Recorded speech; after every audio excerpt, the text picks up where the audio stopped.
আজকের এই ভিডিওতে দেখব গর্ভবতী মায়ের ডাবের পানি পান করলে কি কি উপকারিতা। তার আগে চ্যানেলটি সাবস্ক্রাইব করে নিন।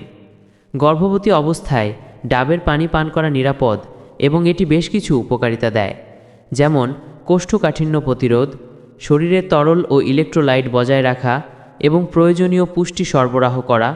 এতে থাকা ক্যালসিয়াম, ম্যাগনেসিয়াম এবং ক্লোরাইড গর্ভবতী মা এবং শিশুর স্বাস্থ্যের জন্য উপকারী।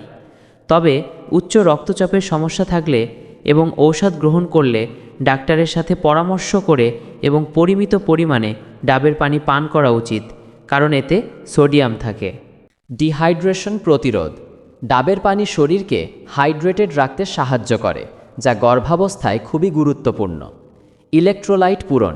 এতে থাকা পটাশিয়াম, ম্যাগনেসিয়াম এবং সোডিয়ামের মতো ইলেকট্রোলাইটগুলো শরীরের ভারসাম্য বজায় রাখতে সাহায্য করে। কোষ্ঠকাঠিন্য থেকে মুক্তি।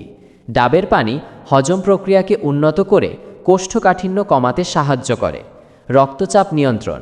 কিছু গবেষণায় দেখা গেছে যে এটি রক্তচাপ নিয়ন্ত্রণে সাহায্য করতে পারে। রোগ প্রতিরোধ ক্ষমতা বৃদ্ধি। এটি শরীরের রোগ প্রতিরোধ ক্ষমতা বাড়াতে সাহায্য করে। বমি বমি ভাব কমানো। এটি সকালের অসুস্থতা বা মর্নিং সিকনেস এবং বমি বমি ভাব কমাতেও সহায়ক হতে পারে। পরবর্তী ভিডিওর জন্য চ্যানেলটি অবশ্যই সাবস্ক্রাইব করে নিন।